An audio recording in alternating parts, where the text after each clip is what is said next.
Members of Congress are calling for answers after a recent investigation into the VA healthcare system found some disturbing trends.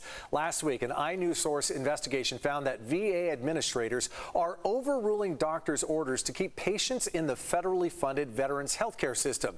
Some vets are forced to go without care. Others have racked up huge amounts of personal debt by paying out of pocket to go out of the VA network. inewsource has been following this story for months. Editor Mary Plummer is joining us today with more details. For our viewers, Mary, thank you again, as always, for joining us. But for our viewers who are maybe not aware of this situation, can you give us a quick recap?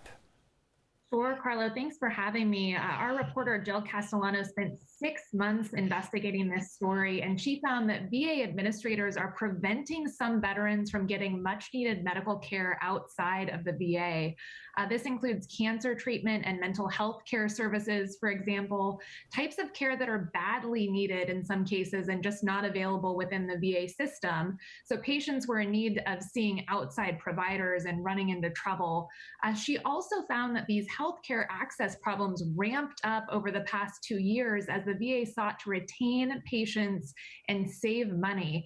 And at the same time, some veterans turned to paying for medical care out of pocket because they were unable to get the VA's help. We feature one Navy veteran with stage 4 cancer who racked up $30,000 in medical debt, Carlo. These veterans in the middle of a budget crunch, it sounds like. So how have elected officials who are hearing about this responded to the report, and are they taking any action?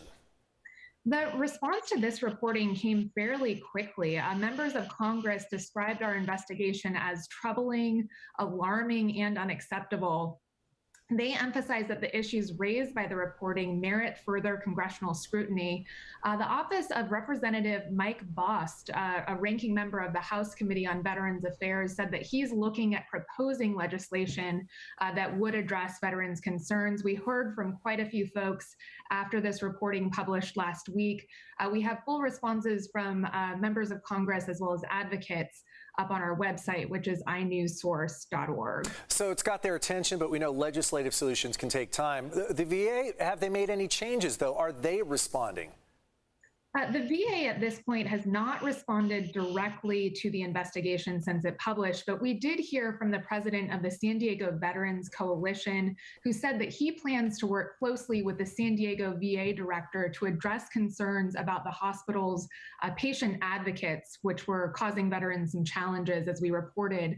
I can also tell you that in mid-October, the VA announced it will be phasing out the offices that process these outside healthcare requests and creating a new program to handle those responsibilities. So at least on that front, there is some change coming.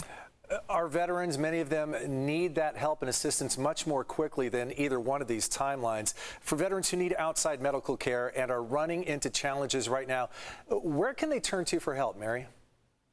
So we have a bunch of great resources up on our website, inewsource.org. You can find a veterans guide that has a detailed list of the steps that you can take if you personally run into problems. We also have a survey that veterans can fill out if they'd like to get in touch with one of our reporters. Lastly, there is an animated video that we've produced that breaks down this issue further and explains healthcare access challenges. If you're interested in this issue, that's a great place to start. And as always, we will keep following this. We would love to hear from readers if they've got any story tips or feedback on this issue. inewsource.org. It's an incredible local resource. This story went national in a partnership with USA Today. Mary Plummer, thank you for joining us today. As always, we'll see you next Tuesday. Absolutely. Thanks, Carlo.